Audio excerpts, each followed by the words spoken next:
بسم اللہ الرحمن الرحیم۔ سب سے پہلی جو بات یہ عقائد کے باب میں کر رہے ہیں وہ ہے حقائق الاشیاء ثابتۃ، چیزوں کی حقیقتیں ثابت ہیں، چیزوں کی حقیقتیں ثابت ہیں۔ یہ کیوں کر رہے ہیں اس پہ بات کرتے ہیں۔ فی الحال آپ یہ سمجھیں کہ حقائق جمع حقیقت کی، حقیقت کا ایک وہ اطلاق ہے جس میں حقیقت اور ماہیت ایک معنی میں استعمال ہوتے ہیں۔ ما بہ شیء ہوا ہوا، یہی حقیقت ہے، یہی ماہیت ہے۔ ما بہ شیء ہوا ہوا، یہی حقیقت ہے، یہی ماہیت ہے جی۔ اور دوسرے معنی وہ ہیں جس میں حقیقت اور ماہیت میں فرق ہوتا ہے، یعنی حقیقت جو ہے وہ ماہیت کی نسبت اخص درجہ ہے۔ ماہیت کیا ہے؟ یہی ما بہ شیء، ما بہ شیء ہوا ہوا، اور ما بہ شیء ہوا ہوا بے اعتبار تحقق ہی، بے اعتبار تحقق، یہ حقیقت ہے۔ اور اس میں اگلا جو مرتبہ ہے کہ بے اعتبار تشخص، یہ مرتبہ ہوئیت ہے۔ تو حقیقت کے ایک معنی وہ ہیں جس معنی میں حقیقت ماہیت کے ہم معنی، اور دوسرا حقیقت کے وہ معنی جس میں حقیقت ماہیت سے اخص۔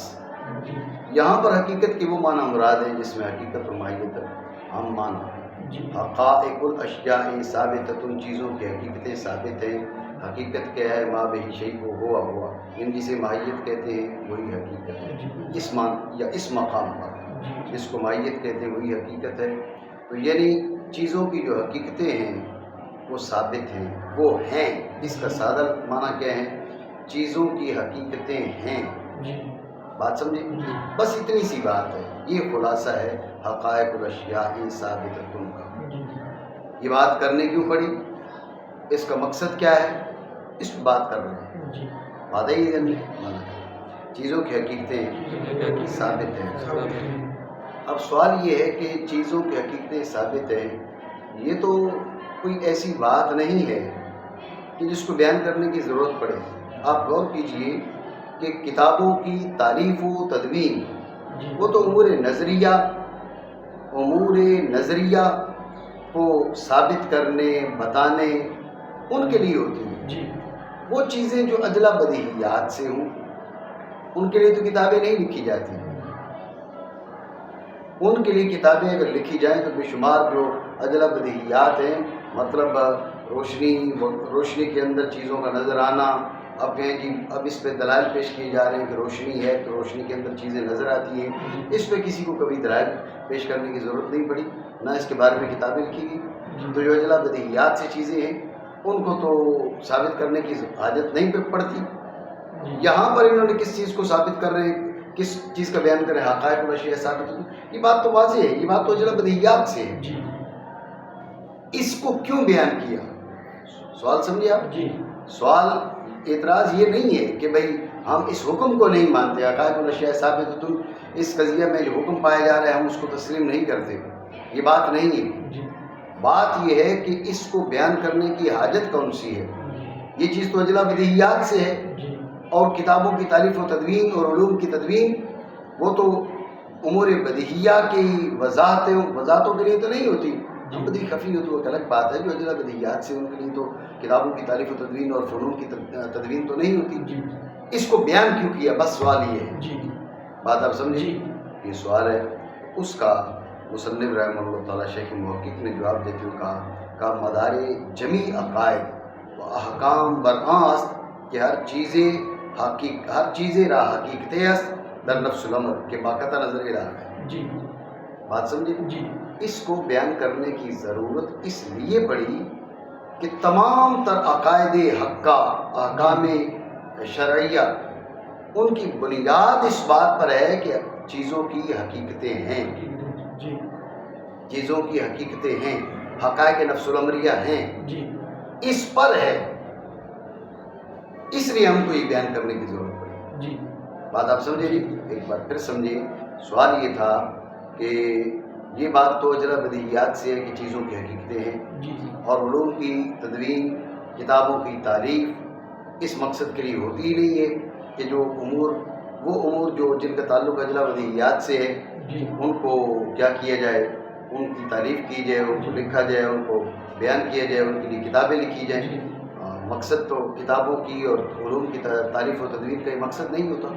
تو اس کا جواب دیتے ہوئے شیخ موقق علیہ الرحمہ نے فرمایا، حاصل جواب یہ ہے کہ یہ تمام تر عقائد حق کا، احکام شرعیہ کا یہ مبنی ہے، تمام عقائد اس پر مبنی ہیں کہ چیزوں کی حقیقتیں ہیں، اس پر مبنی ہے۔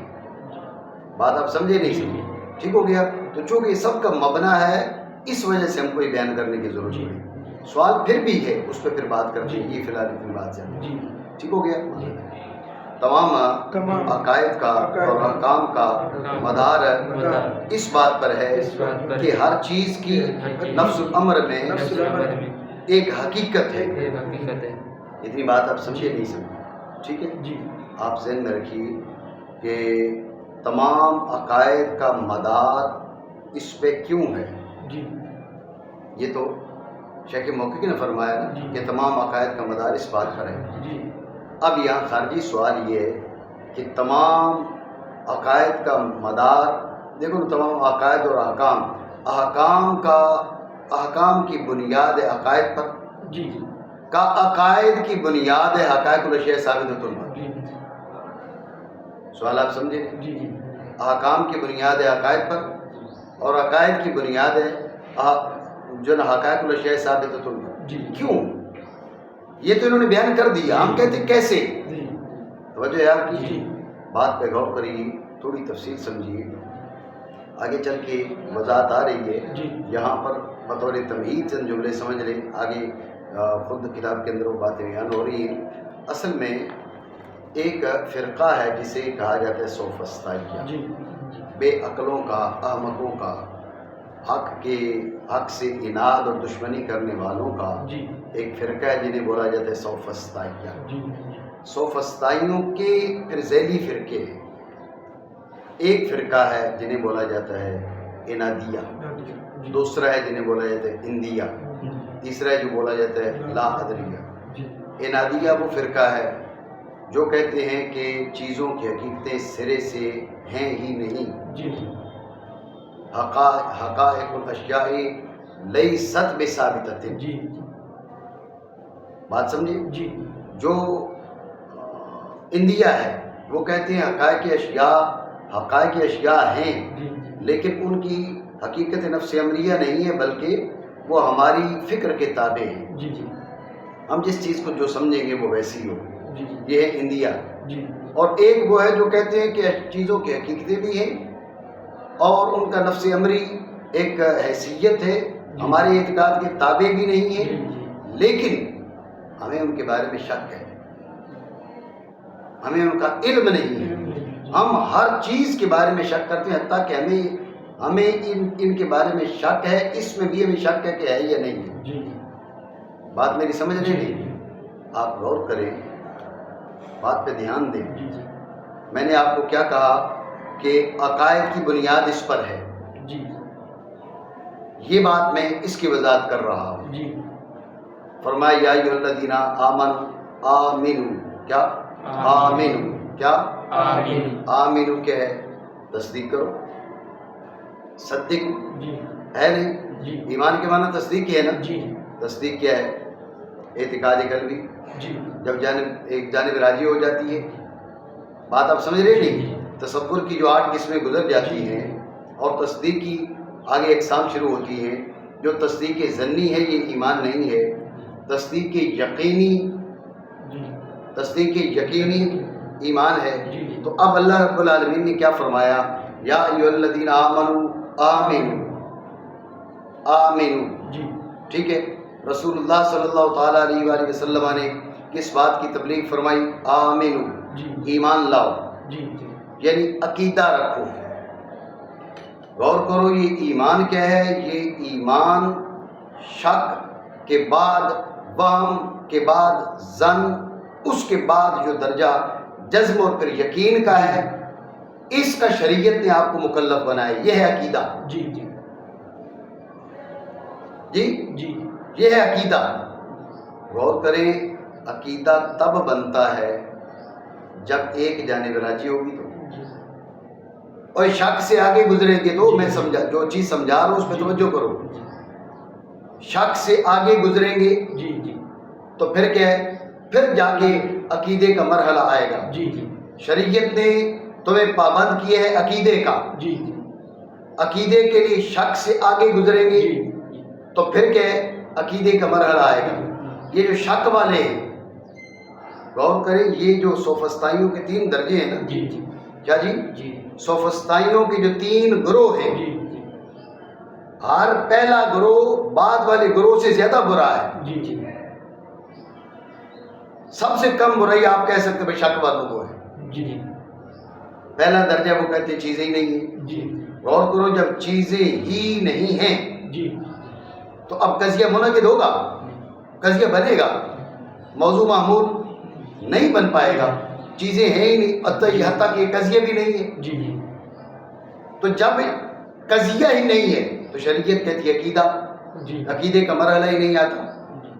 پھر اگر قضیہ بن گیا تو قضیہ بنتا ہے، اس کے اندر جو نسبت ہے جی اس کی ایک حیثیت کیا ہے، حقیقت نفس الامریہ. جی جی ایک وہ ذہنیہ، نسبت ذہنیہ، جی نسبت کلامیہ. یہاں پر تم مکلف ہو نسبت واقعیہ کے، جی نفس الامریہ کے. جی جی وہ نسبت نفس الامریہ کے قائل ہی نہیں ہے. جی عقیدہ بنے گا؟ نہیں بنے گا. بات چلتے چلتے جب شک والوں کے پاس آ گئی، لا ادریوں کے پاس آ گئی، تو لا ادری کیا کہتے ہیں؟ کہتے ہیں ساری باتیں ہیں بھائی لیکن ہم کو شک ہے. جی یعنی وہ تصدیق کے انکاری ہیں. جی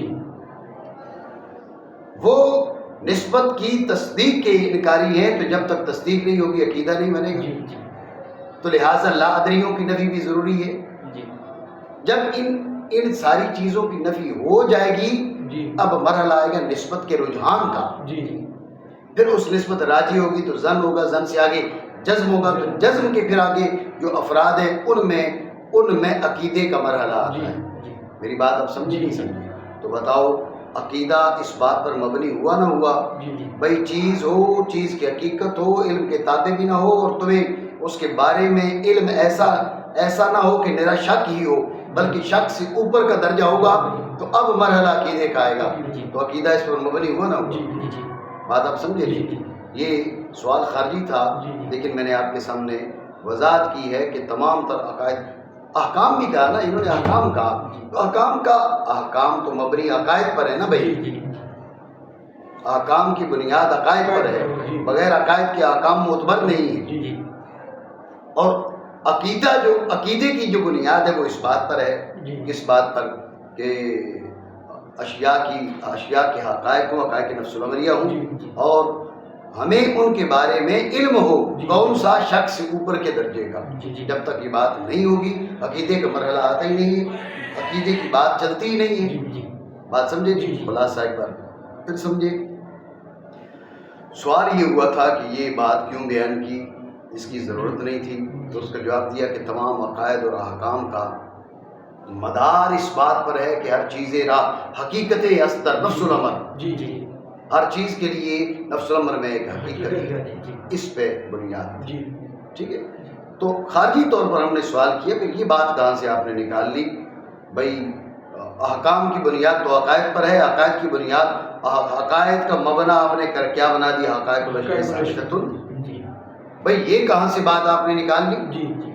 غور کریں، اگر یہ بات ہوتی تو پھر شریعت مطہرہ کو سب سے پہلے رسول اللہ صلی اللہ تعالیٰ علیہ وآلہ وسلم کو یہ میسج دیا جاتا جناب جبریل کے ذریعے، یا ایھا النبی قل للناس ان حقائق الاشیاء ثابتہ. ایک نہ قرآن عظیم کی آیت اس کا بیان کر رہی ہے، نہ حدیث اس کا بیان کر رہی ہے. آپ کہہ رہے ہیں تمام عقائد کا مبنا یہ ہے، یہ کیسے ہو سکتا ہے؟ بات سمجھے؟ یہ سوال ہے. تو اس کا جواب آپ کو بتایا کہ اصل بات یہ عقیدہ وہ ہے قضیہ جو موضوع معمول کے بیچ جو نسبت ہے، اس نسبت کے ساتھ تمہارے علم یقینی کا تعلق، علم راجع کا تعلق. راجے میں ظن اور جزم دونوں آ جاتے ہیں، لیکن علم یقینی کا تعلق اور علم یقینی کا مرحلہ، اس کے لیے ضروری کیا ہے؟ علم یقینی کے لیے ضروری ہے کہ ایک جانب کا رجحان حاصل ہو، اور رجحان کے لیے ضروری ہے کہ شک کے مرحلے سے آگے گزرو۔ خود شک کے لیے بھی ضروری ہے کہ دو جانبیں ہوں، ان کے بیچ نسبت منعقد ہو۔ اگر چیزوں کی حقیقتیں ہی نہ ہوں یا حقیقتیں ہوں اور وہ گمان کے تابع ہوں، یا حقیقتیں ہوں ان کا ثبوت ہو اور تمہیں ان کے بارے میں فقط شک ہو، شک سے آگے نہ گزر سکو، یہ ساری باتیں ہوں گی تو غور کریں اب تمہارا عقیدے کا مرحلہ آتا ہی نہیں ہے۔ عقیدے کا مرحلہ شروع ہوتا ہے ایک جانب کے رجحان سے۔ جب تک ایک جانب راضی نہیں ہوگی تب تک عقیدے کا مرحلہ نہیں آتا۔ تو اس لیے عقائد کی بنیاد اس بات پر ہے کہ حقائق الاشیاء ثابت ہو۔ بات سمجھے؟ ٹھیک ہو گیا؟ ہاں، یہ جو میں نے بیچ میں گفتگو کی ہے، یہ سوال خارجی طور پہ کیا جا سکتا ہے کہ جب عقیدے کی بنیاد، تمام عقائد کی بنیاد اس بات پر ہوئی تو پھر پہلا میسیج تو یہی ہونا چاہیے تھا۔ کوئی چلو پہلا میسیج نہ تھا تو چند ایک حدیثیں اس بارے میں ہوتی، قرآن پاک کی آیتیں ہوتی، کم از کم ایک قرآنی آیت ہوتی، تو ایسا تو کہیں نہیں فرمایا۔ بات سمجھے؟ غور کریں، یہ اعتراض وارد نہیں ہوگا، اس لیے کہ شرع شریف نے ان چیزوں کو بیان کر دیا ہے۔ غور کریں، جب کہا نا آمنو، جب کہا آمنو تو اب آمنو اگر حقائق الاشیاء ثابتۃ والعلم بہا متحقق نہ ہوتا تو آمنو کہا ہی نہیں جاتا، تکلیف ما لا یطاق بنتی۔ خود فرما رہا ہے لا یکلف اللہ نفسا الا وسعها، تکلیف تو ہم وہ دیتے ہیں جو تمہاری طاقت میں ہو۔ جب یہ فرما رہا ہے کہ تکلیف وہ دیتے ہیں جو تمہاری طاقت میں ہو، اور فرما رہے ہیں آمنو، تو یہ آمنو نے ہی سارے مسئلے حل کر دیے ہیں۔ لہذا حقائق الاشیاء ثابتۃ والعلم بہا متحقق، اس کی تصریح کی ضرورت نہیں تھی، بیان کیا ہے شریعت نے۔ اور دیکھیں نا، اقرا میں بھی اس کا بیان ہے۔ جناب جبریل آئے، آ کے رسول اللہ صلی اللہ تعالیٰ علیہ وآلہ وسلم سے مخاطبت فرمائی۔